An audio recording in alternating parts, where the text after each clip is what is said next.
ಎಲ್ಲರಿಗೂ ನಮಸ್ಕಾರ. ನನ್ನೆಲ್ಲ ಆತ್ಮೀಯ ಪ್ರೀತಿಯ 10ನೇ ತರಗತಿಯ ಮುದ್ದು ಮಕ್ಕಳೇ, ಇಂದಿನ ಈ ದಿನದ ಕನ್ನಡ ತರಗತಿಗೆ ನಿಮ್ಮೆಲ್ಲರಿಗೂ ಸ್ವಾಗತ. ಮಕ್ಕಳೇ, ನಾವು ಇಂದಿನ ತರಗತಿಯಲ್ಲಿ ಒಂದು ಅದ್ಭುತವಾದಂತಹ ಪಾಠವನ್ನು ನೋಡೋಣ. ಹೌದಾ? ಇಂದು ನಾವು 10ನೇ ತರಗತಿಯ ಕನ್ನಡ ಪಠ್ಯಪುಸ್ತಕದಲ್ಲಿ ಇರುವಂತಹ ಲಕ್ಷ್ಮೀಶ ಕವಿಯಿಂದ ರಚನೆಯಾಗಿರುವಂತಹ 10ನೇ ತರಗತಿಯ ಪದ್ಯ ವೀರಲವ ಅನ್ನುವಂತಹ ಒಂದು ಪದ್ಯವನ್ನು ನೋಡೋಣ. ತುಂಬ ಅದ್ಭುತವಾದಂತಹ ಪದ್ಯ ಭಾಗ. ಇಂದಿನ ತರಗತಿಯಲ್ಲಿ ಮಕ್ಕಳೇ ನಾನು ಕವಿಗಳ ಪರಿಚಯವನ್ನು ಮಾಡಿಕೊಡ್ತೀನಿ, ಆಶಯವನ್ನು ತಿಳಿಸ್ಕೊಡ್ತೀನಿ. ಅದೇ ರೀತಿಯಾಗಿ ಪೂರ್ವಕತೆ ಏನಂತೇಳಿ ನಿಮಗೆ ಹೇಳ್ಕೊಡ್ತೀನಿ. ಅದರ ಜೊತೆಗೆ ಟಿಪ್ಪಣಿಗಳನ್ನು ಕೂಡ ನೋಡೋಣ. ಪದಗಳ ಅರ್ಥವನ್ನು ಕೂಡ ನಾವು ನೋಡೋಣ. ಬನ್ನಿ, ತಡ ಮಾಡೋದು ಬೇಡ. ವೀರಲವ ಅಂದರೆ ಯಾರು, ಪಾಠ ಏನು ಹೇಳುತ್ತೆ ಎನ್ನುವುದನ್ನು ನಾವು ಇಂದಿನ ತರಗತಿಯಲ್ಲಿ ನೋಡೋಣ. 10ನೇ ತರಗತಿಯ 7ನೆಯ ಪದ್ಯ ವೀರಲವ, ಲಕ್ಷ್ಮೀಶ. ಈತನ ಕವಿ ಪರಿಚಯವನ್ನು ನೋಡಿಕೊಂಡು ಮುಂದಿನ ಭಾಗವನ್ನು ನೋಡೋಣ. ಕೃತಿಕಾರರ ಪರಿಚಯ. ಲಕ್ಷ್ಮೀಶ ಚಿಕ್ಕಮಗಳೂರು ಜಿಲ್ಲೆಯ ಕಡೂರು ತಾಲೂಕಿನ ದೇವನೂರಿನವರು. ನೋಡಿ, ಇವರು ಚಿಕ್ಕಮಗಳೂರು ಜಿಲ್ಲೆಯ ಕಡೂರು ತಾಲೂಕಿನ ದೇವನೂರಿನವರು. ಇವರ ಕಾಲ ಕ್ರಿಸ್ತಶಕ 1550. ನೋಡಿ, ಇವರ ಕಾಲಮಾನ ಯಾವಾಗಪ್ಪ ಅಂದ್ರೆ ಕ್ರಿಸ್ತಶಕ 1550 ಕಾಲಮಾನ. ಇವರಿಗೆ ಯಾವ್ಯಾವ ಹೆಸರುಗಳಿಂದ ಕರಿತಾ ಇದ್ರಪ್ಪ ಲಕ್ಷ್ಮೀಶ ಅವರನ್ನು? ಲಕ್ಷ್ಮೀರಮಣ, ಲಕ್ಷ್ಮೀಪತಿ ಎಂಬ ಹೆಸರುಗಳು ಇವೆ. ನೋಡಿ, ಲಕ್ಷ್ಮೀಶ ಅವರಿಗೆ ಲಕ್ಷ್ಮೀರಮಣ ಅಂತಲೂ ಕರಿತಾ ಇದ್ರು, ಲಕ್ಷ್ಮೀಪತಿ ಅಂತಲೂ ಕೂಡ ಕರಿತಾ ಇದ್ರು. ಜೈಮಿನಿ ಭಾರತವೆಂಬ ಪ್ರಸಿದ್ಧ ಕಾವ್ಯದ ಕರ್ತೃ. ಮಕ್ಕಳೇ, ಈ ಮಹಾಭಾರತದ ಕಥೆಗೆ ಸಂಬಂಧಪಟ್ಟಿರುವಂತಹ ಪ್ರಸಿದ್ಧವಾಗಿರ್ತಕ್ಕಂತಹ ಒಂದು ಕೃತಿ ಯಾರಪ್ಪ ಅಂದರೆ ಜೈಮಿನಿ ಭಾರತ. ಈ ಕೃತಿಯನ್ನು ರಚನೆ ಮಾಡಿರೋರು ಲಕ್ಷ್ಮೀಶ. ಲಕ್ಷ್ಮೀಶ ಕವಿಗೆ ಉಪಮಾಲೋಲ, ಕರ್ನಾಟಕ ಕವಿ, ವಿಚ್ಯುತವನ ಚೈತ್ರ ಎಂಬ ಬಿರುದುಗಳಿವೆ. ನೋಡಿ, ಇವರಿಗೆ ಯಾವ್ಯಾವ ಬಿರುದುಗಳದಾವಪ್ಪ? ಲಕ್ಷ್ಮೀಶ ಈತರಿಗೆ ಉಪಮಾಲೋಲ ಮತ್ತು ಕರ್ನಾಟಕ ಕವಿ, ವಿಚ್ಯುತವನ ಅನ್ನುವಂಥ ಚೈತ್ರ ಅನ್ನುವಂಥ ಒಂದು ಬಿರುದುಗಳನ್ನು ಈತ ಹೊಂದಿದ್ದ. ಲಕ್ಷ್ಮೀಶ ವಿರಚಿತ ಜೈಮಿನಿ ಭಾರತ ಕಾವ್ಯವನ್ನು ದೇವಡು ನರಸಿಂಹ ಶಾಸ್ತ್ರಿ ಮತ್ತು ಭಿ ಶಿವಮೂರ್ತಿ ಶಾಸ್ತ್ರಿ ಇವರು ಸಂಪಾದಿಸಿದ್ದು, ಅದರ 20ನೆಯ ಸಂಧಿಯಿಂದ ಈ ಭಾಗವನ್ನು ಆಯ್ಕೆ ಮಾಡಿಕೊಳ್ಳಲಾಗಿದೆ. ನೋಡಿ, ಈ ವೀರಲವ ಅನ್ನುವಂಥ ಪದ್ಯ ಷಟ್ಪದಿಗಳಲ್ಲಿ ಇದೆ ಮಕ್ಕಳೇ, ನೆನಪಿರಲಿ ನಿಮಗೆ.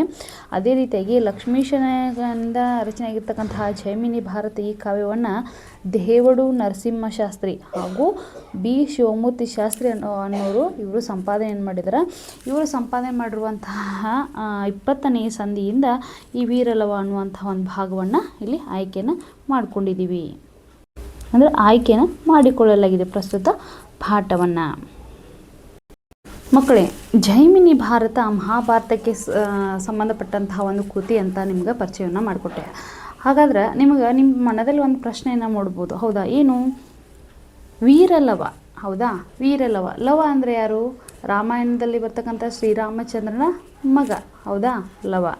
ಆದರೆ ಇಲ್ಲಿಯೇ ಈ ಜೈಮಿನಿ ಭಾರತ ಕೃತಿಯಿಂದ ಯಾರು? ದೇವಡು ನರಸಿಂಹಶಾಸ್ತ್ರಿ ಮತ್ತು ಭಿ ಶಿವಮೂರ್ತಿ ಶಾಸ್ತ್ರಿ ಅವರು ಸಂಪಾದನೆ ಮಾಡಿರ್ತಕ್ಕಂತಹ 20ನೇ ಸಂಧಿಯಿಂದ ಪ್ರಸ್ತುತ ಭಾಗವನ್ನು ಆಯ್ಕೆಯನ್ನು ಮಾಡಿಕೊಳ್ಳಲಾಗಿದೆ ಅಂಥೇಳಿ ನಾನು ಈಗ ನಿಮ್ಗೆ ಹೇಳಿದೆ. ಮಹಾಭಾರತದಿಂದ ಆಯ್ಕೆಯನ್ನು ಮಾಡ್ಕೊಂಡಿದ್ದಾರೆ, ಆದರೆ ಕಥೆ ಇರುವುದೆಲ್ಲ ರಾಮಾಯಣದ ಬಗ್ಗೆ ಅಂತೇಳಿ ನಿಮ್ಗೆ ಮನದಲ್ಲಿ ಪ್ರಶ್ನೆ ಕಾಡ್ತಿರ್ಬೋದಲ್ವಾ? ಅದಕ್ಕೆ ಸಂಬಂಧಪಟ್ಟಂತಹ ಒಂದು ಕಥೆಯನ್ನು ಹೇಳ್ತೀನಿ, ಕೇಳಿ ಮಕ್ಕಳೇ. ನಿಮಗೆಲ್ಲ ಗೊತ್ತೇ ಇದೆ, ಹೌದಾ? ಮಹಾಭಾರತ ಕುರುಕ್ಷೇತ್ರ ಯುದ್ಧ. ಪಾಂಡವರಿಗೂ ಮತ್ತು ಕೌರವರಿಗೂ ಏನಾಗತ್ತಾ? ಯುದ್ಧ ನಡೆಯುತ್ತಾ. ಯುದ್ಧ ನಡೆದಾದ ಮೇಲೆ ಅಪಾರವಾದಂತಹ ಸಾವು ನೋವುಗಳು ಏನಾಗ್ತವ? ನಡೀತವ. ಹೀಗಾಗಿ ಆಗ ಯುಧಿಷ್ಠರ ಮನಸ್ಸೊಳಗೆ ಪಾಪ ಪ್ರಜ್ಞೆ ಕಾಡಲಿಕ್ಕೆ ಪ್ರಾರಂಭವಾಗಿಬಿಡತ್ತೆ. ಯಾಕಂದರೆ ಆತನ ಮನಸ್ಸಿಗೆ ಅಪಾರವಾದಂತಹ ಸಾವು ನೋವುಗಳನ್ನು ನೋಡಿದ ಮೇಲೆ ಆತನ ಮನಸ್ಸು ತುಂಬ ಜರ್ಜರಿತವಾಗಲಿಕ್ಕೆ ಪ್ರಾರಂಭವಾಗಿಬಿಡತ್ತೆ. ಪಾಪ ಪ್ರಜ್ಞೆಗೆ ಒಳಗಾಗಿರ್ತಕ್ಕಂತಹ ಯುಧಿಷ್ಠರ ಏನು ಮಾಡ್ತಾನೆ? ಮಹರ್ಷಿಗಳ ಬಳಿಗೆ ಹೋಗಿ ತನ್ನ ಮನಸ್ಸಿನಲ್ಲಿ ಆಗುತ್ತಿರುವಂತಹ ಮನದ ವೇದನೆಯನ್ನು, ಆ ನೋವನ್ನು, ಪಾಪ ಪ್ರಜ್ಞೆಯನ್ನು ಆತ ಹೇಳ್ಕೊಳ್ತಾನೆ. ಆಗ ಆತನ ಮನಸ್ಸಿನ ವೇದನೆಯನ್ನು ಕೇಳ್ತಕ್ಕಂತಹ ಮಹರ್ಷಿಗಳು ಯುಧಿಷ್ಠರನಿಗೆ ಏನು ಹೇಳ್ತಾರೆ? ಒಂದು ಅಶ್ವಮೇಧ ಯಾಗವನ್ನು ಮಾಡು ಅಂತೇಳಿ ಒಂದು ಸೂಚನೆಯನ್ನು ಆತನಿಗೆ ಕೊಡ್ತಾರೆ. ಆಗ ಯುಧಿಷ್ಠರ ಮಹರ್ಷಿಗಳು ಹೇಳಿದ ಹಾಗೆ ಅವರ ಸೂಚನೆ ಮೇರೆಗೆ ಏನು ಮಾಡ್ತಾನೆ? ಅಶ್ವಮೇಧ ಯಾಗವನ್ನು ಆತ ಮಾಡ್ತಾನೆ. ಅಶ್ವಮೇಧ ಯಾಗವನ್ನು ಮಹರ್ಷಿಗಳು ಹೇಳಿದ ಹಾಗೆ ಮಾಡ್ತಾನೆ. ಮಾಡಿದಾದ್ಮೇಲೆ ಅಶ್ವಮೇಧ ಯಾಗ ಮುಗಿದಾದ ಮೇಲೆ ಆ ಯಾಗವನ್ನು ಮಾಡಿರ್ತಕ್ಕಂತಹ ಕುದುರೆ ಏನಿರುತ್ತಲ್ವ, ಅಶ್ವ ಏನಿರುತ್ತೆ, ಅಶ್ವ ಅಂದರೆ ಕುದುರೆ ಮಕ್ಕಳೇ ಹೌದಾ, ಆ ಕುದುರೆ ಏನೇನು ಮಾಡ್ತಾನೆ ಆತ ಬಿಡ್ತಾನ. ಯಾಗದ ಕುದುರೆ ಹೋಗ್ತಿರುವಂತಹ ಸಂದರ್ಭದಲ್ಲಿ ಹಲವಾರು ಸೈನಿಕರು ಹೋಗ್ತಾರೆ. ಆಮೇಲೆ ಅವರು ಸೈನಿಕರ ಜೊತೆಗೆ ಏನು ಮಾಡ್ತಾನೆ, ತನ್ನ ಅರ್ಜುನನನ್ನು, ತನ್ನ ಸಹೋದರನಾಗಿರ್ತಕ್ಕಂಥ ಅರ್ಜುನನ ಏನು ಮಾಡ್ತಾನೆ, ಯುಧಿಷ್ಠಿರ ಕಳಿಸ್ತಾನೆ. ಹೀಗಾಗಿ ಆ ಯಾಗದ ಕುದುರೆಯ ಜೊತೆಗೆ ವೀರ ಸೈನಿಕರ ಜೊತೆಗೆ ಅರ್ಜುನ ಕೂಡ ಹೋಗ್ತಾನೆ. ಹೀಗೆ ಯಾಗದ ಕುದುರೆ ಜೊತೆ ಹೋಗ್ತಿರುವಂತಹ ಇವರೆಲ್ಲರೂ ಕೂಡ ಏನು ಮಾಡ್ತಾರೆ, ದೇಶಗಳ ನಡುವೆ ಸುತ್ತುತ್ತಾ ಇರ್ತಾರೆ. ಹೀಗೆ ಸುತ್ತುತ್ತಾ ಇರುವಂತಹ ಸಂದರ್ಭದಲ್ಲಿ ಒಂದು ದಿನ ಆ ಕುದುರೆ ಏನು ಮಾಡ್ತಾ ಇದೆ, ಯಾಗದ ಕುದುರೆ ಶೂಲಕ ಮುನಿಗಳ ಆಶ್ರಮಕ್ಕೆ ಅದು ಬಂದು ತಲುಪುತ್ತಾ.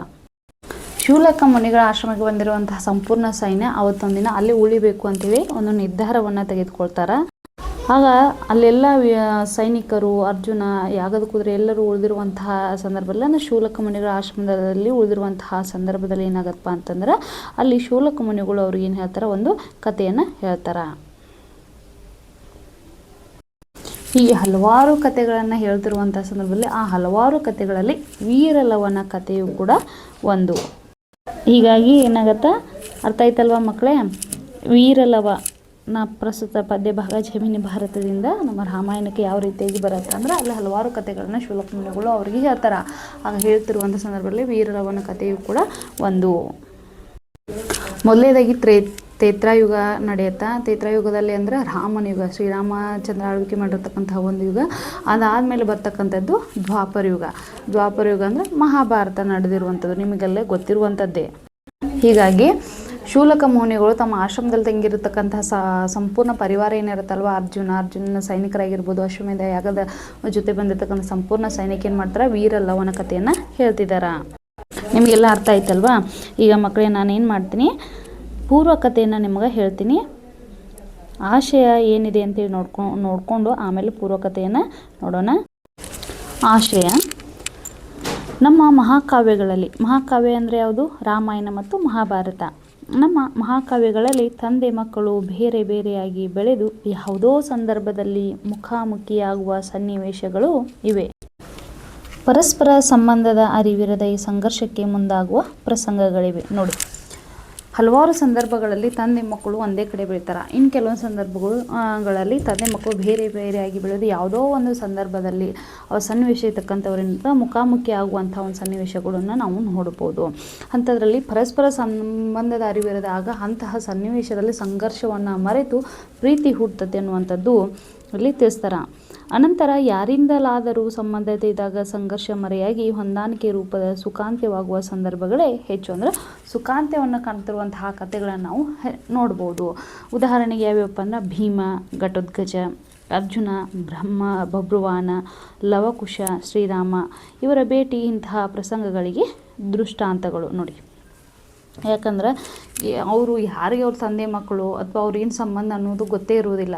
ಆದರೆ ಮುಂದೆ ಯಾರಿಂದಲೂ ಅವರು ಸಂಬಂಧ ಆಗಬೇಕಪ್ಪ ಅಂದ್ರೆ, ಉದಾಹರಣೆಗೆ ಹೇಳಿದ್ರಲ್ವ, ಲವಕುಶ ಶ್ರೀರಾಮ ಆಗಿರ್ಬೋದು, ಭೀಮ ಘಟೋತ್ಕಚ ಆಗಿರ್ಬೋದು, ಅರ್ಜುನ ಬಭ್ರುವಾಹನ ಆಗಿರ್ಬೋದು, ಇಂಥ ಸಂಬಂಧಗಳನ್ನು ಅವ್ರು ನೋಡಿದಾದ್ಮೇಲೆ ಏನಾಗುತ್ತೆ, ಅವಾಗ ಸಂಘರ್ಷ ಅನ್ನುವುದು ಮರೆಯಾಗಿ ಅವರಲ್ಲಿ ತಮ್ಮ ಆತ್ಮೀಯತೆ, ಪ್ರೀತಿ ಹುಟ್ಟಲಿಕ್ಕೆ, ಒಂದು ಸುಖಾಂತದ ಜೀವನವನ್ನು ಕಾಣಲಿಕ್ಕೆ ಇಲ್ಲಿ ಸಾಧ್ಯ ಆಗತ್ತಾ.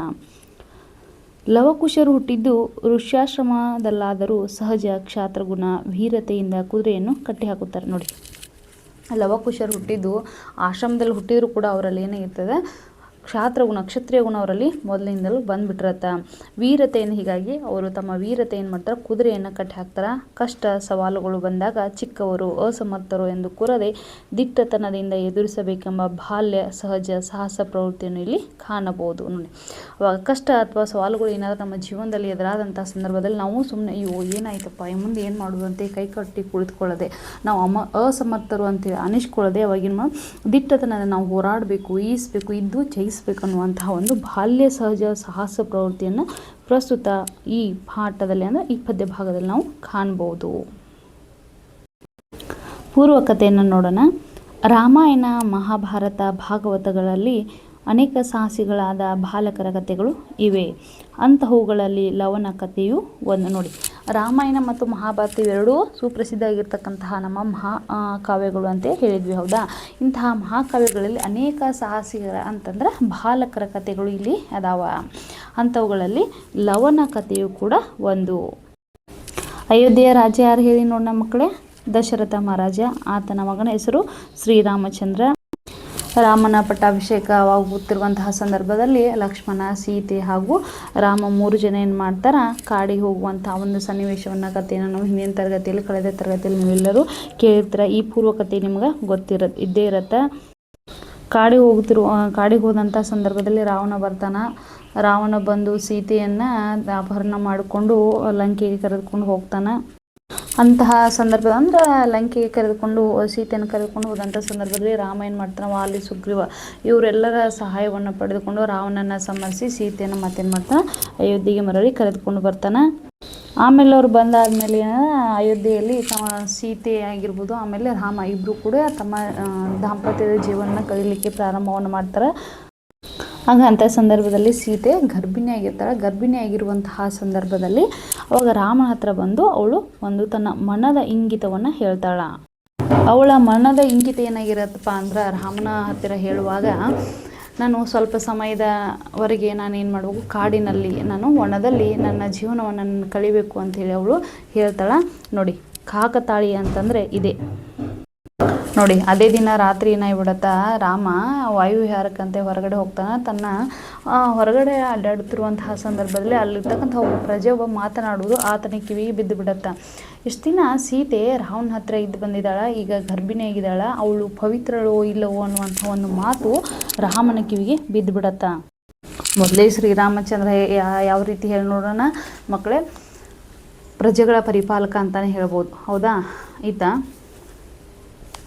ಅವಾಗ ಅಂಥ ಸಂದರ್ಭದಲ್ಲಿ ಏನು ಮಾಡ್ತಾನಪ್ಪ ಅಂತಂದ್ರೆ, ರಾಮ ತನ್ನ ಲಕ್ಷ್ಮಣನ ಕರೆದು ತನ್ನ ಅತ್ತಿಗೆ ಲಕ್ಷ್ಮಣ ಅತ್ತಿಗೆ ತನ್ನ ಹೆಂಡತಿಯಾಗಿರ್ತಕ್ಕಂಥ ಸೀತೆಯನ್ನು ಕಾಡಿನಲ್ಲಿ ಬಿಟ್ಟು ಬರಲಿಕ್ಕೆ ಲಕ್ಷ್ಮಣನಿಗೆ ತಿಳಿಸ್ತಾನೆ. ರಾಮನ ಮಾತನ್ನು ಯಾವುದೇ ಕಾರಣಕ್ಕೂ ಲಕ್ಷ್ಮಣ ಮೀರ್ತಿರಂಗಿಲ್ಲ. ಹೀಗಾಗಿ ಲಕ್ಷ್ಮಣ ರಾಮ ಹೇಳ್ತಕ್ಕಂಥ ಆಜ್ಞೆಯಂತೆ ಸೀತೆಯನ್ನು ಕಾಡಿಗೆ ಬಿಟ್ಟು ಬರ್ತಾನೆ. ಸೀತೆ ಅವಾಗ ಕಾಡಿನಲ್ಲಿ ತನ್ನ ಸಮಯವನ್ನು ಕಳೆದಿರುವಂಥ ಸಂದರ್ಭದಲ್ಲಿ ವಾಲ್ಮೀಕಿ ಮಹರ್ಷಿಗಳು ಸೀತೆಯ ಬಳಿಗೆ ಬರ್ತಾರೆ. ಆಗ ವಾಲ್ಮೀಕಿ ಋಷಿಗಳು ಏನು ಮಾಡ್ತಾರಪ್ಪ ಅಂದ್ರೆ, ಸೀತೆಯನ್ನು ತನ್ನ ಆಶ್ರಮಕ್ಕೆ ಕರೆದುಕೊಂಡು ಹೋಗ್ತಾರೆ. ವಾಲ್ಮೀಕಿ ಮಹರ್ಷಿಗಳ ಆಶ್ರಮಕ್ಕೆ ಹೋಗಿರ್ತಕ್ಕಂತಹ ಸೀತೆ ಏನು ಮಾಡ್ತಾಳೆ, ಅಲ್ಲಿ ಕೆಲವು ದಿನ ತನ್ನ ಸಮಯವನ್ನು ಅವಳಲ್ಲಿ ಕಳೀತಾಳೆ. ಹೀಗಾಗಿ ಅವಳು ಅಲ್ಲಿ ಏನು ಮಾಡ್ತಾಳೆ, ಅವಳಿ ಜವಳಿ ಮಕ್ಕಳಿಗೆ ಜನ್ಮವನ್ನು ನೀಡ್ತಾಳೆ. ಆಗ ಅವಳಿ ಜವಳಿ ಮಕ್ಕಳಿಗೆ ಏನು ಮಾಡ್ತಾರೆ, ವಾಲ್ಮೀಕಿ ಮಹರ್ಷಿಗಳು ಲವಕುಶ ಅಂತ ನಾಮಕರಣವನ್ನು ಮಾಡ್ತಾರೆ. ಅವರಿಗೆ ಸಕಲ ವಿದ್ಯೆಯನ್ನು ನೀಡಿ ಸಕಲ ವಿದ್ಯಾಪಾರಂಗತರನ್ನಾಗಿ ಅವರಿಬ್ಬರನ್ನು ಮಾಡ್ತಾರೆ. ಇತ್ತೊಂದು ಕಡೆ ಏನಾಗತ್ತಪ್ಪ ಅಂದ್ರೆ, ಸೀತೆ ಅಗಲಿಕೆಯಿಂದ ನೊಂದಿರುವಂತಹ ರಾಮ ಒಂದು ಕಡೆ ಆದ್ರೆ, ಇನ್ನೊಂದು ಕಡೆ ರಾವಣನ ಸಂಹಾರ ಮಾಡಿದ್ದು ಆತನಿಗೆ ತುಂಬ ಬೇಜಾರಾಗಿ ಬಿಟ್ಟಿರುತ್ತೆ. ಆಗ ರಾಮ ಏನು ಮಾಡ್ತಾನೆ, ಮಹರ್ಷಿಗಳ ಜೊತೆಗೆ ಹೋಗಿ ರಾವಣನ ಸಂಹಾರದ ಬಗ್ಗೆ ಎಲ್ಲ ವಿಷಯವನ್ನು ತಿಳಿಸಿದ ಸಂದರ್ಭದಲ್ಲಿ ಮಹರ್ಷಿಗಳು ಆತನಿಗೆ, ನಿನಗೆ ಬ್ರಹ್ಮ ಹತ್ಯೆ ದೋಷ ಕಾಡ್ತಾ ಇದೆ, ಹೀಗಾಗಿ ನೀನು ಒಂದು ಯಾಗವನ್ನು ಮಾಡು ಅಂತೇಳಿ ಅವ್ರು ಏನು ಮಾಡ್ತಾರೆ, ಒಂದು ಸಲಹೆಯನ್ನು ನೀಡ್ತಾರೆ. ಆಗ ಅಂಥ ಸಂದರ್ಭದಲ್ಲಿ ಏನಾಗತ್ತಪ್ಪ ಅಂತಂದ್ರೆ, ಅಶ್ವಮೇಧ ಯಾಗವನ್ನು ಕೈಗೊಳ್ತಾನೆ ರಾಮ. ಅಶ್ವಮೇಧ ಯಾಗವನ್ನು ಕೈಗೊಂಡು ಸಂಚಾರಕ್ಕೆ ಆ ಯಾಗವನ್ನು ಬಿಡ್ತಾನೆ. ಅದರ ಜೊತೆಗೆ ವೀರ ಸೈನಿಕರನ್ನು ಕಳಿಸ್ತಾನೆ, ಹಾಗೆ ಶತ್ರುಘ್ನರನ್ನು ಆತ ಕಳಿಸ್ತಾನೆ. ಹೀಗೆ ದೇಶಗಳನ್ನ ಸುತ್ತಾಡುತ್ತಿರುವಂತಹ ಅಶ್ವಮೇಧದ ಕುದುರೆ ಒಂದಿನ ವಾಲ್ಮೀಕಿಗಳು ಆ ಮಹರ್ಷಿಗಳಿರ್ತಕ್ಕಂತಹ ಆಶ್ರಮಕ್ಕೆ ಬರುತ್ತೆ. ಆಗ ವಾಲ್ಮೀಕಿ ಮಹರ್ಷಿಗಳು ವರುಣನ ಭೇಟಿಯಾಗಲಿಕ್ಕೆ ಅವರು ಯಾವುದೋ ಒಂದು ಕೆಲಸದ ನಿಮಿತ್ತ ಅವರು ಹೋಗಿರ್ತಾರೆ. ಆಗ ಆ ವಾಲ್ಮೀಕಿ ಮಹರ್ಷಿಗಳು ಅವಾಗ ಏನು ಮಾಡಿರ್ತಾರಪ್ಪ ಅಂದರೆ, ತಾವು ಹಿಂಗೆ ಹೋಗ್ತಿರುವಂಥ ಸಂದರ್ಭದಲ್ಲಿ ಇಡೀ ಆಶ್ರಮವನ್ನು ನೋಡಿಕೊಳ್ಳಲಿಕ್ಕೆ ಆ ಬಾಲಕನಾಗಿರ್ತಕ್ಕಂಥ ಲವನಿಗೆ ಹೇಳಿ ಅವರು ಹೋಗಿರ್ತಾರೆ. ಆಗ ಆ ಕುದುರೆ ಇಡೀ ಆಶ್ರಮವನ್ನು ಪ್ರವೇಶವನ್ನು ಮಾಡತ್ತಲ್ವ, ಅಶ್ವಮೇಧ ಮೈತದ ಕುದುರೆ ಪ್ರವೇಶವನ್ನು ಮಾಡಿದಾದ ಮೇಲೆ ಇಡೀ ಆಶ್ರಮದಲ್ಲಿ ಏನೇನು ಅವಾಂತರವನ್ನು ಮಾಡಿತು ಅನ್ನುವಂಥದ್ದೇ ಪ್ರಸ್ತುತ ಈ ಪದ್ಯ ಭಾಗದ ಸಾರಾಂಶ ಅಂತ ಹೇಳ್ಬೋದು. ಇದನ್ನು ಮಕ್ಕಳೇ ನಾನು ನಿಮಗೆ ಕಥೆಯನ್ನು ಹೇಳಿದ್ದೀನಿ, ಒಂದು ಸಲ ಓದಿ ಹೇಳ್ತೀನಿ. ರಾಮಾಯಣ, ಮಹಾಭಾರತ, ಭಾಗವತಗಳಲ್ಲಿ ಅನೇಕ ಸಾಹಸಿಗಳಾದ ಬಾಲಕರ ಕಥೆಗಳು ಇವೆ. ಅಂಥವುಗಳಲ್ಲಿ ಲವನ ಕಥೆಯು ಒಂದು. ರಾವಣನನ್ನು ಸಂಹರಿಸಿ ಅಯೋಧ್ಯೆಗೆ ಸೀತಾ ಸಮೇತನಾಗಿ ಬಂದ ರಾಮ ಪ್ರಜಾನುರಾಗಿಯಾಗಿ ರಾಜ್ಯಭಾರ ಮಾಡುತ್ತಿದ್ದನು. ನೋಡಿ, ಹೇಳಿದ್ನಲ್ವಾ, ದಶರಥ ಪುತ್ರನಾಗಿರ್ತಕ್ಕಂಥ ಶ್ರೀರಾಮಚಂದ್ರ ಏನು ಮಾಡಿರ್ತಾನೆ, ತನ್ನ ಹೆಂಡತಿ ಸೀತೆ ಮತ್ತು ಲಕ್ಷ್ಮಣ ಜೊತೆಗೆ ಕಾಡಿಗೆ ಹೋಗಿರ್ತಾನೆ. ಕಾಡಿಗೆ ಹೋದಂಥ ಸಂದರ್ಭದಲ್ಲಿ ಸೀತೆಯ ಸೌಂದರ್ಯವನ್ನು ಕಂಡು ಬೆರಗಾದಂತಹ ರಾವಣ ಏನು ಮಾಡ್ತಾನಪ್ಪ, ಆಕೆಯನ್ನು ಅಪಹರಿಸಿಕೊಂಡು ಲಂಕೆಗೆ ಕರೆದುಕೊಂಡು ಹೋಗ್ತಾನೆ. ಹೀಗಾಗಿ ಆಮೇಲೆ ಆತ ವಾಲಿ ಮತ್ತು ಸುಗ್ರೀವರನ್ನು ಅವರ ಸಹಾಯದೊಂದಿಗೆ ರಾವಣನ ಸಮರಿಸಿ ಸೀತೆಯನ್ನು ಕರೆದುಕೊಂಡು ಮತ್ತೆ ಇಲ್ಲಿ ಬರ್ತಾನೆ, ರಾಜ್ಯಭರಣ ಮಾಡಲಿಕ್ಕೆ ಅಯೋಧ್ಯೆಗೆ ಬರ್ತಾನೆ. ಗರ್ಭಿಣಿಯಾದ ಸೀತೆ ಒಂದು ದಿನ ವಾಲ್ಮೀಕಿ ಮಹರ್ಷಿಗಳ ಆಶ್ರಮವನ್ನು ನೋಡಬೇಕೆಂಬ ಆಸೆಯನ್ನು ವ್ಯಕ್ತಪಡಿಸ್ತಾಳೆ. ನೋಡಿ, ಆಗ ಗರ್ಭಿಣಿಯಾಗಿರ್ತಕ್ಕಂತಹ ಸೀತೆ ಏನು ಮಾಡ್ತಾಳಪ್ಪ ಅಂದರೆ ತನ್ನ ಒಂದು ದಿನ ಅವಳು ತನ್ನ ಆಸೆಯ ಮನದ ಇಂಗಿತವನ್ನು ಶ್ರೀರಾಮಚಂದ್ರನಿಗೆ ಹೇಳ್ತಾಳೆ. ಏನಂತ, ನಾನು ಮಹರ್ಷಿಗಳ ಆಶ್ರಮವನ್ನು ನೋಡಬೇಕು ಅಂತ ತನ್ನ ಆಸೆಯನ್ನು ವ್ಯಕ್ತಪಡಿಸ್ತಾಳೆ. ಕಾಕತಾಳೀಯವಾಗಿ ಅದೇ ರಾತ್ರಿ ಪ್ರಜೆಯೊಬ್ಬ ಸೀತೆಯ ಬಗ್ಗೆ ಅವಮಾನದ ನುಡಿಗಳನ್ನು ಆಡುತ್ತಾನೆ. ನೋಡಿ, ಆಗ ಕಾಕತಾಳೀಯ ಅಂತ ಹೇಳಿದ್ನಲ್ವಾ, ಅದೇ ದಿನ ಶ್ರೀರಾಮಚಂದ್ರ ಮಾಡ್ತಾ ಹೊರಗಡೆಯೇ ಹೋಗಿರ್ತಾನೆ. ಪ್ರಜೆಗಳು ಯಾವ ರೀತಿ ತನ್ನ ರಾಜ್ಯ ಇದೆ ಅಂತ ನೋಡ್ಕೊಂಡು ಬರಲಿಕ್ಕೆ ಹೋದಂಥ ಸಂದರ್ಭದಲ್ಲಿ ಅವಾಗ ಅಲ್ಲಿ ಇಷ್ಟು ದಿನ ಇದ್ದವಳು ಸೀತೆ, ಇಷ್ಟು ದಿನ ರಾವಣನ ಹತ್ರ ಇದ್ದಳು, ಈಗ ಅಯೋಧ್ಯೆಗೆ ಬಂದಿದ್ದಾಳೆ, ಇವಳು ಗರ್ಭಿಣಿಯಾಗಿದ್ದಾಳೆ ಅಂತ ಅಂದ್ಕೊಂಡು ಅನುಮಾನದ ಮಾತುಗಳನ್ನು ಆತ ಮಾತಾಡ್ತಿರ್ತಾನೆ. ಆ ಅನುಮಾನದ ಮಾತುಗಳನ್ನು ಶ್ರೀರಾಮಚಂದ್ರ ಏನು ಮಾಡ್ತಾನೆ, ಕೇಳಿಸ್ಕೊತಾನ. ಇದನ್ನು ತಿಳಿದ ರಾಮನು ತಮ್ಮನಾದ ಲಕ್ಷ್ಮಣನನ್ನು ಕರೆದು ತುಂಬು ಗರ್ಭಿಣಿಯಾದ ಸೀತೆಯನ್ನು ಕಾಡಿನಲ್ಲಿ ಬಿಟ್ಟು ಬರುವಂತೆ ಆಜ್ಞಾಪಿಸುತ್ತಾನೆ. ನೋಡಿ, ಈ ವಿಷಯವನ್ನು ತಿಳಿದಿರುವಂತಹ ರಾಮ ಏನು ಮಾಡ್ತಾನೆ, ತುಂಬು ಗರ್ಭಿಣಿಯಾಗಿರ್ತಕ್ಕಂಥ ಸೀತೆಯನ್ನು ಮಹರ್ಷಿ ಆಶ್ರಮಕ್ಕೆ ಬಿಟ್ಟು ಬರಲಿಕ್ಕೆ, ಕಾಡಿನಲ್ಲಿ ಬಿಟ್ಟು ಬರಲಿಕ್ಕೆ ಲಕ್ಷ್ಮಣನಿಗೆ ಆಜ್ಞೆಯನ್ನು ಮಾಡ್ತಾನೆ. ಲಕ್ಷ್ಮಣ ತನ್ನ ಅಣ್ಣನ ಮಾತನ್ನು ಯಾವುದೇ ಕಾರಣಕ್ಕೂ ಮೀರ್ತಿರಂಗಿಲ್ಲ. ಪ್ರಜೆಗಳ ಅಭಿಪ್ರಾಯವೇ ಸರ್ವಸ್ವ ಎಂದು ತಿಳಿದ ರಾಮನ ಈ ಆಜ್ಞೆಯಂತೆ ಲಕ್ಷ್ಮಣ ವಾಲ್ಮೀಕಿ ಆಶ್ರಮಕ್ಕೆ ಹೋಗುವ ನೆಪದೊಂದಿಗೆ ಸೀತೆಯನ್ನು ಕಾಡಿಗೆ ಕೊಂಡೊಯ್ಯುತ್ತಾನೆ. ನೋಡಿ, ಆಗ ನಾವು ವಾಲ್ಮೀಕಿಯ ಮಹರ್ಷಿಗಳ ಆಶ್ರಮಕ್ಕೆ ಹೋಗೋಣ ಅಂಥೇಳಿ ಸೀತೆಯನ್ನು ಕರೆದುಕೊಂಡು ಹೋಗ್ತಾರೆ. ಲಕ್ಷ್ಮಣ ಕಾಡಿಗೆ ಕರೆದುಕೊಂಡು ಹೋಗಿ ಬಿಡ್ತಾನೆ. ಕಾಡಿನಲ್ಲಿ ಏಕಾಂಗಿಯಾಗಿದ್ದ ಸೀತೆ ದುಃಖಿಸುತ್ತಿರುವ ಸಂದರ್ಭದಲ್ಲಿ ಆ ಪ್ರದೇಶಕ್ಕೆ ಬಂದ ವಾಲ್ಮೀಕಿ ಮಹರ್ಷಿಗಳು ಸೀತೆಯನ್ನು ತಮ್ಮ ಆಶ್ರಮಕ್ಕೆ ಕರೆದೊಯ್ಯುತ್ತಾರೆ. ನೋಡಿ, ಅವಾಗ ಕಾಡಿನಲ್ಲಿ ಏಕಾಂಗಿಯಾಗಿ ಆಕೆಯನ್ನು ಬಿಟ್ಟು ಹೋಗ್ಬಿಡ್ತಾನೆ. ಯಾರು? ಲಕ್ಷ್ಮಣ. ಹೌದಾ? ಆ ಬಿಟ್ಟು ಹೋದಂಥ ಸಂದರ್ಭದಲ್ಲಿ ಸೀತೆ ಅಳ್ತಿರ್ತಾಳ. ದುಃಖ ಅಂದ್ರೆ ಅಳು. ಅವಾಗ ಅಳ್ತಿರುವಂತಹ ಸಂದರ್ಭದಲ್ಲಿ ಆ ಪ್ರದೇಶಕ್ಕೆ ಏನು ಮಾಡ್ತಾರೆ, ವಾಲ್ಮೀಕಿ ಮಹರ್ಷಿಗಳು ಭೇಟಿಯನ್ನು ಕೊಡ್ತಾರೆ. ಆವಾಗ ಅವಳನ್ನು ತುಂಬು ಗರ್ಭಿಣಿಯಾಗಿರುವಂತಹ ಸೀತೆಯನ್ನು ತಮ್ಮ ಆಶ್ರಮಕ್ಕೆ ಕರೆದುಕೊಂಡು ಹೋಗ್ತಾರೆ. ಆಶ್ರಮದಲ್ಲಿ ಕೆಲವೇ ದಿನಕ್ಕೆ ಸೀತೆ ಅವಳಿ ಮಕ್ಕಳನ್ನು ಹಡೆಯುತ್ತಾಳೆ. ನೋಡಿ, ಆಗ ಮೊದಲೇ ಹೇಳಿದ್ನಲ್ವ, ಅವಳಿ ಜೋಳಿ ಮಕ್ಕಳಿಗೆ ಜನ್ಮವನ್ನು ಕೊಡ್ತಾಳೆ. ವಾಲ್ಮೀಕಿ ಮಹರ್ಷಿಗಳು ಈ ಮಕ್ಕಳಿಗೆ ಕುಶಲವರೆಂದು ನಾಮಕರಣ ಮಾಡಿ ಸಕಲ ವಿದ್ಯಾಪಾರಂಗತರನ್ನಾಗಿ ಮಾಡುತ್ತಾರೆ. ನೋಡಿ, ಆಗ ಮಕ್ಕಳಿಗೆ ಏನು ಮಾಡ್ತಾರೆ, ವಾಲ್ಮೀಕಿ ಮಹರ್ಷಿಗಳು ಲವಕುಶ ಅಂತ ಹೇಳಿ ನಾಮಕರಣವನ್ನು ಮಾಡ್ತಾರೆ. ಅವರಿಗೆ ಎಲ್ಲ ರೀತಿಯಾದಂತಹ ವಿದ್ಯೆಗಳನ್ನು, ಸಕಲ ವಿದ್ಯೆಗಳನ್ನು ಅವರಿಗೆ ನೀಡಿ ವಿದ್ಯಾಪಾರಂಗತರನ್ನಾಗಿ ಅವರನ್ನು ಮಾಡ್ತಾರೆ. ಇತ್ತ ಸೀತೆಯ ಅಗಲುವಿಕೆಯಿಂದ ರಾಮ ಮಾನಸಿಕವಾಗಿ ದುಃಖಕ್ಕೀಡಾಗುತ್ತಾನೆ. ನೋಡಿ, ಸೀತೆಯ ಮೇಲೆ ಪ್ರಾಣನೇ ಇಟ್ಟುಕೊಂಡಿರುವಂತಹ ರಾಮ ಏನು ಮಾಡ್ತಾನೆ, ಆಕೆ ಅಗಲಿಕೆಯಿಂದ ಆತ ತುಂಬ ಮಾನಸಿಕವಾಗಿ ಜರ್ಜರಿತ ಆಗಿರ್ತಾನೆ. ರಾವಣನ ವಧೆಯಿಂದ ಬ್ರಹ್ಮ ಹತ್ಯಾ ದೋಷ ಬಂದಿರುವುದನ್ನು ಪರಿಹರಿಸಿಕೊಳ್ಳುವುದಕ್ಕಾಗಿ ಮಹರ್ಷಿಗಳ ಆದೇಶದಂತೆ ರಾಮ ಅಶ್ವಮೇಧವನ್ನು ಕೈಗೊಂಡು ಸಂಚಾರಕ್ಕೆ ತೆರಳಿದ ಕುದುರೆಗೆಯ ಬೆಂಗಾವಲಿಗೆ ಶತ್ರುಘ್ನನನ್ನು ಕಳುಹಿಸುತ್ತಾನೆ. ನೋಡಿ, ರಾವಣನ ವಧೆಯನ್ನು ಮಾಡಿದಂಥ ಸಂದರ್ಭದಲ್ಲಿ ಆತನಿಗೆ ಬ್ರಹ್ಮ ಹತ್ಯಾ ದೋಷ ಕಾಡ್ತಾ ಇದೆ ಅಂತ ಅಂದ್ಕೊಂಡು ಮಹರ್ಷಿಗಳ ಮುಂದೆ ತನ್ನ ವೇದನೆಯನ್ನು ಹೇಳಿರುವ ಸಂದರ್ಭದಲ್ಲಿ ನಿನಗೆ ಬ್ರಹ್ಮ ಹತ್ಯಾ ದೋಷ ಕಾಡ್ತಾ ಇದೆ ಅಂಥೇಳಿ ಮಹರ್ಷಿಗಳು ಆತನ ಸೂಚನೆಯನ್ನು ಕೊಡ್ತಾರೆ. ಆಗ ಮಹರ್ಷಿಗಳ ಸಲಹೆಯಂತೆ ರಾಮ ಏನು ಮಾಡ್ತಾನೆ, ಅಶ್ವಮೇಧ ಯಾಗವನ್ನು ಮಾಡ್ತಾನೆ. ಅಶ್ವಮೇಧ ಯಾಗವನ್ನು ಮಾಡಿ ಆ ಅಶ್ವಮೇಧ ಯಾಗವನ್ನು ತನ್ನ ಸಂಚಾರಕ್ಕೆ ಏನು ಮಾಡ್ತಾನೆ, ಕಳಿಸುವಂಥ ಸಂದರ್ಭದಲ್ಲಿ ವೀರ ಸೈನಿಕರನ್ನು ಹಾಗೂ ತನ್ನ ತಮ್ಮನಾಗಿರ್ತಕ್ಕಂಥ ಶತ್ರುಘ್ನನನ್ನು ಕಳಿಸ್ತಾನೆ. ದೇಶಗಳನ್ನು ಸುತ್ತಾಡಿದ ಅಶ್ವಮೇಧದ ಕುದುರೆ ಒಂದು ದಿನ ವಾಲ್ಮೀಕಿ ಆಶ್ರಮಕ್ಕೆ ಬರುತ್ತದೆ. ಶ್ರೀರಾಮನೇ ತನ್ನ ತಂದೆ ಎಂದು ತಿಳಿಯದ ಲವ ಕುದುರೆಯನ್ನು ಕಟ್ಟುವ ಸನ್ನಿವೇಶವೇ ಈ ಪಾಠ ಭಾಗ. ನೋಡಿ ಮಕ್ಕಳೇ, ಹೇಳಿದ್ನಲ್ವಾ, ಆಗ ದೇಶಗಳನ್ನು ಸುತ್ತಾಡ್ತಾ ಇರುವಂತಹ ಈ ಕುದುರೆ ಒಂದು ದಿನ ಆಕಸ್ಮಿಕವಾಗಿ ಎಲ್ಲಿ ಬರುತ್ತಾ, ವಾಲ್ಮೀಕಿ ಆಶ್ರಮಕ್ಕೆ ಬರುತ್ತಾ. ವಾಲ್ಮೀಕಿ ಮಹರ್ಷಿಗಳಿಗೆ ಆಶ್ರಮಕ್ಕೆ ಬಂದಂಥ ಸಂದರ್ಭದಲ್ಲಿ ಅಲ್ಲಿ ಶ್ರೀರಾಮನ ತನ್ನ ತಂದೆಯಂತೆ ಲವಕುಶರಿಗೆ ಯಾವುದೇ ರೀತಿಯಾದಂತಹ ಮಾಹಿತಿ ಇರುವುದಿಲ್ಲ. ಹೀಗಾಗಿ ಅವರು ಆ ಸಂದರ್ಭದಲ್ಲಿ ಅವಾಗ ಏನು ಮಾಡ್ತಾರೆ, ಲವ ಆ ಕುದುರೆಯನ್ನು ಕಟ್ಟುವಂಥ ಒಂದು ಸಂದರ್ಭ. ನಾ ಹೇಳಿದ್ದಲ್ವಾ, ಮೊದಲೇ ವಾಲ್ಮೀಕಿ ಮಹರ್ಷಿಗಳು ಎಲ್ಲಿ ಹೋಗಿರ್ತಾರೆ, ವರುಣನ ಭೇಟಿಯಾಗಲಿಕ್ಕೆ ಯಾವುದೋ ಒಂದು ಕೆಲಸ ಮನೆಗೆ ಭೇಟಿಯಾಗಲಿಕ್ಕೆ ಹೋಗಿರ್ತಾರೆ. ಇಡೀ ಆಶ್ರಮದ ಸಂಪೂರ್ಣ ಜವಾಬ್ದಾರಿಯನ್ನು ನೋಡಿಕೊಳ್ಳಲಿಕ್ಕೆ ಲವನಿಗೆ ಹೇಳಿ ಹೋಗಿರ್ತಾರೆ. ಆ ಹೋದಂಥ ಸಂದರ್ಭದಲ್ಲಿ ಅವಾಗ ಲವ ಏನು ಮಾಡ್ತಾನಪ್ಪ ಅಂತಂದ್ರೆ, ಆ ಕುದುರೆ ಬಂದು ಆಶ್ರಮವನ್ನು ಪ್ರವೇಶವನ್ನು ಮಾಡಿದಾಗ ಅಲ್ಲಿ ಮಾಡುವಂಥ ಅವಾಂತರದಿಂದ ಆತ ಕುದುರೆಯನ್ನು ಕಟ್ತಾನೆ. ಅಲ್ಲಿ ಏನೇನು ಅವಾಂತರ ಮಾಡ್ತೈತೆ ಅನ್ನುವಂಥದ್ದು ಸಂಪೂರ್ಣ ಪ್ರಸ್ತುತ ಪಠ್ಯ ಭಾಗ, ಈ ಪದ್ಯ ಭಾಗವೇ ಈ ಸಂಪೂರ್ಣ ಸಾರಾಂಶ. ಮಕ್ಕಳೇ, ಇಲ್ಲಿವರೆಗೂ ನಾವೇನು ಮಾಡಿದ್ವಿ, ಕವಿಗಳ ಪರಿಚಯವನ್ನು ಮಾಡ್ಕೊಂಡ್ವಿ. ಅದಾದಮೇಲೆ ಆಶಯವನ್ನು ನೋಡ್ಕೊಂಡ್ವಿ, ಪೂರ್ವಕತೆಯನ್ನು ನೋಡ್ಕೊಂಡ್ವಿ, ಪದಗಳ ಅರ್ಥವನ್ನು ನೋಡ್ಕೊಳ್ಳೋಣ. ಅಂಜಿ ಅಂದರೆ ಹೆದರಿ, ಅಬ್ದೀಪ ಅಂದರೆ ವರುಣ, ಉಪವನ ಅಂದರೆ ಉದ್ಯಾನವನ, ಕದಳಿ ಅಂದರೆ ಬಾಳೆ, ತುರಂಗ ಕುದುರೆ, ನೆತ್ತಿ ಅಂದರೆ ಹಣೆ, ಭಂಜೆ ಅಂದರೆ ವಂದ್ಯ, ತತ್ಸಮ ಮತ್ತು ತದ್ಭವ ಇವು, ಬಡಿ ಅಂದರೆ ಹೊಡೆ, ಚಚ್ಚುವುದು, ಲಿಖಿತ ಅಂದರೆ ಬರೆಹ, ವಾಸಿ ಅಂದರೆ ಪ್ರತಿಜ್ಞೆ, ಅಗಡು ಅಂದರೆ ಶೌರ್ಯ ಸಾಹಸ, ಆಫರ್ ಅಂದರೆ ಸಮರ್ಥರು, ಊರ್ವಿ ಅಂದರೆ ಭೂಮಿ, ಚರಿಸು ಅಂದರೆ ಸಂಚರಿಸು, ನೃಪ ದೊರೆ ರಾಜ ಅರಸ, ಪಸುರು ಅಂದರೆ ಹಸುರು, ಸಂತಾನವಿಲ್ಲದವಳು ನೋಡಿ, ಬಂಜೆ ಅಥವಾ ಒಂದೇ ಅಂದರೆ ಸಂತಾನವಿಲ್ಲದವಳು, ಮುಳಿ ಅಂದರೆ ಕೋಪ, ವಾಜಿ ಅಂದರೆ ಕುದುರೆ, ಹಯ ಅಂದರೆ ಕುದುರೆ. ಟಿಪ್ಪಣಿಗಳನ್ನು ನೋಡ್ಕೊಳ್ಳೋಣ. ರಘು ಸೂರ್ಯವಂಶದ ಅರಸ ನೋಡಿ, ರಘು ಯಾರು? ಸೂರ್ಯವಂಶದ ಅರಸ. ತನ್ನ ಪರಾಕ್ರಮದಿಂದ ಭೂಮಂಡಲವನ್ನು ಗೆದ್ದು ವಿಶ್ವಜಿತ್ ಎಂಬ ಯಾಗ ಮಾಡಿ ಸರ್ವಸ್ವವನ್ನು ದಾನ ಮಾಡಿ ಪ್ರಸಿದ್ಧರಾದರು. ಸೂರ್ಯವಂಶದ ಶ್ರೇಷ್ಠ ಅರಸನಾದ ಕಾರಣ ಇವರ ಕಾಲ ನಂತರ ಸೂರ್ಯವಂಶಕ್ಕೆ ರಘುವಂಶ ಎಂಬ ಹೆಸರು ಬಂತು. ನೋಡಿ, ರಘುವಂಶ ಅಂತೇಳಿ ಯಾಕೆ ಕರೀತಾರಪ್ಪ? ರಘುನಂದನ ಅಂತ ಕರೀತಾರೆ, ಹೌದಾ? ರಘುವಂಶ ಅಂತ ಯಾಕೆ ಕರೀತಾರಪ್ಪ ಅಂತಂದ್ರೆ, ಸೂರ್ಯವಂಶದ ಅರಸನಾಗಿರ್ತಕ್ಕಂಥ ಈತ ಇಡೀ ತನ್ನ ಪರಾಕ್ರಮದಿಂದ ಏನು ಮಾಡ್ತಾನೆ, ಭೂಮಂಡಲವನ್ನು ಗೆದ್ದು ವಿಶ್ವಜಿತ್ ಅನ್ನುವಂಥ ಒಂದು ಯಾಗವನ್ನು ಮಾಡ್ತಾನೆ. ಆ ಯಾಗ ಮಾಡಿದಾದ್ಮೇಲೆ ತನಗೆ ಪ್ರಾಪ್ತಿಯಾಗಿರುವಂತಹ ಎಲ್ಲ ಸರ್ವಸ್ವವನ್ನು ಆತ ದಾನ ಮಾಡಿ ಪ್ರಸಿದ್ಧನಾಗ್ತಾನೆ. ಸೂರ್ಯವಂಶದ ಶ್ರೇಷ್ಠ ಅರಸನಾಗಿರ್ತಕ್ಕಂತಹ ಈತನ ನಂತರ ಸೂರ್ಯವಂಶಕ್ಕೆ ರಘುವಂಶ ಅಂತೇಳಿ ಕರೀತಾರೆ. ವಾಲ್ಮೀಕಿ ಅಂದರೆ ಯಾರು ನೋಡಿ? ಒಬ್ಬರು ಬ್ರಹ್ಮರ್ಷಿ. ನಾರದ ಮಹರ್ಷಿಗಳ ಬೋಧನೆಯಿಂದ ರಾಮನಾಮ ಜಪಿಸುತ್ತಿದ್ದಾಗ ಇವರ ಮೈಮೇಲೆ ಹುತ್ತ ವಾಲ್ಮೀಕ ಬಳಿಯಿತು. ನಾರದ ಮಹರ್ಷಿಗಳಿಂದಾಗಿ ವಾಲ್ಮೀಕದಿಂದ ಹೊರಗೆ ಬಂದ ಇವರು ವಾಲ್ಮೀಕಿ ಎಂದು ಪ್ರಸಿದ್ಧರಾದರು.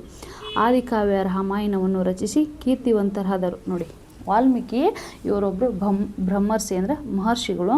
ನಾರದ ಮಹರ್ಷಿಗಳ ಬೋಧನೆಯಿಂದ ರಾಮನಾಮವನ್ನು ಜಪನೆ ಅಂದರೆ ಅದನ್ನು ತಪಸ್ಸನ್ನು ಮಾಡ್ತಿರುವಂತಹ ಸಂದರ್ಭದಲ್ಲಿ ಜಪವನ್ನು ಮಾಡ್ತಾರಲ್ವ, ರಾಮನಾಮವನ್ನು ಜಪಿಸುವಂತಹ ಸಂದರ್ಭದಲ್ಲಿ ಅವರ ಮೈ ಮೇಲೆ ಏನಾಗ್ತಾ ಗೊತ್ತಿಲ್ಲಗೆ ಹುತ್ತ ಅಂದರೆ ವಾಲ್ಮೀಕ ಬೆಳೆಯುತ್ತಾ. ಹೀಗಾಗಿ ನಾರದ ಮಹರ್ಷಿಗಳಿಂದ ವಾಲ್ಮೀಕದಿಂದ ಅವರು ಇನ್ನು ಹೊರಗೆ ಬಂದು ಇವರನ್ನು ಆಗಿನಿಂದ ಇವರಿಗೆ ವಾಲ್ಮೀಕದಿಂದ ಹೊರಗೆ ಬಂದಿದ್ದ ಕಾರಣದಿಂದಾಗಿ ವಾಲ್ಮೀಕಿ ಮಹರ್ಷಿಗಳು ಅಂತ ಕಲಿಕೆ ಪ್ರಾರಂಭವನ್ನು ಮಾಡ್ತಾರೆ. ಹೀಗಾಗಿ ಆದಿಕವಿಯಾಗಿರ್ತಕ್ಕಂತಹ ಯಾವುದು ರಾಮಾಯಣವನ್ನು ಇವರು ರಚಿಸಿ ಕೀರ್ತಿವಂತರ ಆಗ್ತಾರೆ.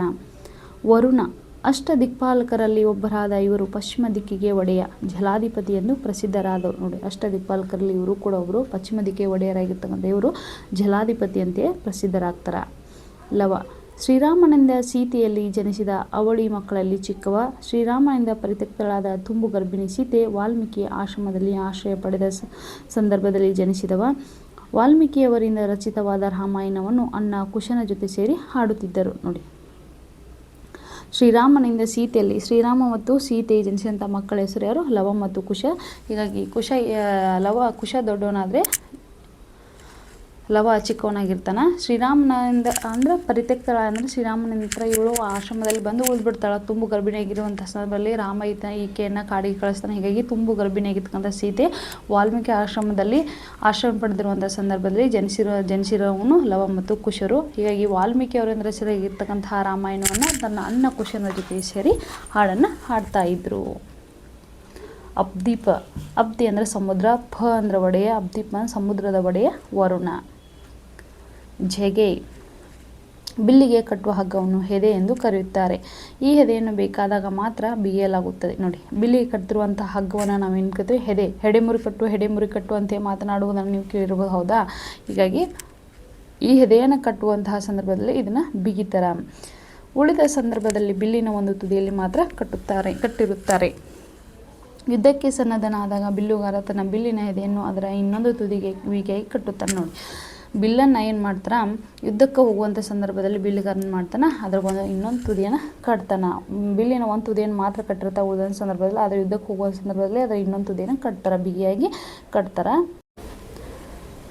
ಈ ಹೆದೆಯ ಬಿಗಿದ ಸರಿಯಾಗಿದ್ದರೆ ಮಾತ್ರ ಬಾಣ ಗುರಿ ಮುಟ್ಟುತ್ತದೆ. ನೋಡಿ, ಆವಾಗ ಅದು ಪರಿಪೂರ್ಣವಾಗಿ ಅದು ಕಟ್ಟಿದ್ರೆ ಮಾತ್ರ ಏನಾಗುತ್ತೆ, ಬಾಣ ಎಲ್ಲಿ ತಲುಪಬೇಕಲ್ಲ ಅದು ಸರಿಯಾದ ಜಾಗಕ್ಕೆ ತಲುಪ್ತತಿ. ಅದಕ್ಕಾಗಿ ಬಿಲ್ಲುಗಾರ ಬಿಲ್ಲಿನ ಎದೆಯನ್ನು ಆಕರ್ಣ ಅಂತ ಕಿವಿಯವರೆಗೆ ಎಳೆದು ಬಿಡುತ್ತಾನೆ. ಅದಕ್ಕಾಗಿ ಬಿಲ್ಲುಗಾರ ಏನು ಮಾಡ್ತಾನೆ, ಅದನ್ನು ಸರಿಯಾದ ಗುರಿನ ತಲುಪಬೇಕಪ್ಪ ಅನ್ನುವಂಥ ಉದ್ದೇಶದಿಂದ ಅದನ್ನು ಕಿವಿಯವರೆಗೆ ಎಳೆದು ಆತ ಬಿಡ್ತಾನೆ. ಆಗ ಆ ಎದೆ ಮೊದಲಿದ್ದ ಸ್ಥಳಕ್ಕೆ ಹೋಗುವ ಝೇಮ್ ಎಂಬ ಧ್ವನಿ ಮಾಡುತ್ತಾರೆ. ಅದು ಮೊದಲಿದ್ದ ಸ್ಥಳಕ್ಕೆ ಹೋಗ್ಬೇಕಪ್ಪ ಅಂದ್ರೆ ಝೇಮ್ ಅನ್ನುವಂಥ ಒಂದು ಶಬ್ದದಿಂದ ಹೊರಗೆ ಬರ್ತೈತಿ. ಈ ಧ್ವನಿ ಸಹಾಯದಿಂದ ಬಿಲ್ಲುಗಾರ ಎದೆಯ ಬಿಗಿತ ಸರಿಯಾಗಿದೆ ಎಂದು ಪರೀಕ್ಷಿಸುತ್ತಾನೆ. ಈ ಕ್ರಿಯೆಗೆ ಜಗೆಯುವುದು ಎಂದು ಹೇಳಲಾಗುತ್ತದೆ. ನೋಡಿ, ಅವಾಗ ಬಿ ಧ್ವನಿ ಸಹಾಯದಿಂದ ಬಿಲ್ಲುಗಾರ ಅದು ಕರೆಕ್ಟಾಗಿ ಹೋಗತೈತೆ ಇಲ್ಲೋ ಅಂತ ಪರೀಕ್ಷೆಯನ್ನು ಮಾಡ್ತಾನೆ. ಅವಾಗ ಸರಿಯಾಗಿ ಹೋಗತ್ತ ಪರೀಕ್ಷೆಯನ್ನು ಮಾಡಿದಂಥ ಸಂದರ್ಭದಲ್ಲಿ ಅವಾಗ ಅದು ಕರೆಕ್ಟಾಗಿತ್ತಪ್ಪ ಅಂದ್ರೆ ಆ ಕ್ರಿಯೆ ಕರೆಕ್ಟಾಗಿತ್ತು, ಅದಕ್ಕೆ ಜಗೆಯುವುದು ಅಂಥೇಳಿ ಅದನ್ನು ಕರೀತಾರೆ. ಮಕ್ಕಳ ಟಿಪ್ಪಣಿಗಳನ್ನು ಮತ್ತು ಪದಗಳ ಅರ್ಥವನ್ನು ಎಲ್ಲವನ್ನು ನಾವು ನೋಡಿದ್ವಿ. ಅದೇ ರೀತಿಯಾಗಿ ಪ್ರವೇಶ ಭಾಗದಲ್ಲಿ ಏನಿದೆ ಅನ್ನೋದು ನೋಡಿಕೊಂಡು ಬರೋಣ. ಆದಿಕವಿ ವಾಲ್ಮೀಕಿ ಸಂಸ್ಕೃತ ಭಾಷೆಯಲ್ಲಿ ರಾಮಾಯಣ ಮಹಾಕಾವ್ಯ ರಚಿಸಿದರು. ನೋಡಿ, ಆದಿಕವಿ ವಾಲ್ಮೀಕಿ ಮಹರ್ಷಿಗಳನ್ನು ಸಂಸ್ಕೃತ ಭಾಷೆಯೊಳಗೆ ರಾಮಾಯಣವನ್ನು ರಚನೆಯನ್ನು ಮಾಡ್ತಾರೆ. ವ್ಯಾಸರು ಮಹಾಭಾರತವನ್ನು ರಚಿಸಿದರು. ನೋಡಿ, ಮಹಾಭಾರತವನ್ನು ರಚಿಸಿದವರು ಯಾರು? ವ್ಯಾಸ ಮಹರ್ಷಿಗಳು. ಈ ಎರಡು ಕಾವ್ಯಗಳು ತ್ರಿಮೂರ್ತಿಗಳಲ್ಲಿ ಒಬ್ಬನಾದ ವಿಷ್ಣುವು ದುಷ್ಟ ಶಿಕ್ಷಣೆಗಾಗಿ ಶಿಷ್ಟ ರಕ್ಷಣೆಗಾಗಿ ಮಾನವ ರೂಪವನ್ನು ಧರಿಸಿ ಮಾಡಿದ ಕಾರ್ಯಗಳನ್ನು ತಿಳಿಸಿಕೊಡುತ್ತವೆ. ನೋಡಿ, ತ್ರಿಮೂರ್ತಿಗಳ ಒಬ್ಬನಾಗಿದ್ದಂತಹ ವಿಷ್ಣುವು ದುಷ್ಟ ಶಿಕ್ಷಣೆಗಾಗಿ ಶಿಷ್ಟ ರಕ್ಷಣೆ ಅನ್ನುವಂತಹ ಒಂದು ಮಾನವ ರೂಪವನ್ನು ಧರಿಸಿ ಆತ ಮಾಡುವಂತಹ ಕಾರ್ಯಗಳನ್ನು ಈ ಮಹಾಕಾವ್ಯಗಳಲ್ಲಿ ನಾವು ನೋಡ್ಬೋದು. ಕನ್ನಡದಲ್ಲಿ ಕುಮಾರವ್ಯಾಸನು ಮಹಾಭಾರತವನ್ನು ರಚಿಸಿ ಕೃಷ್ಣ ಕಥೆಯಾಗಿಸಿದ್ದಾನೆ. ನೋಡಿ, ನಮ್ಮ ಕನ್ನಡದಲ್ಲಿ ಕುಮಾರವ್ಯಾಸನು ಮಹಾಭಾರತವನ್ನು ರಚನೆ ಮಾಡ್ತಾರೆ. ಗದುಗಿನ ಭಾರತ ಅಂತ ಕರೀತಾರೆ.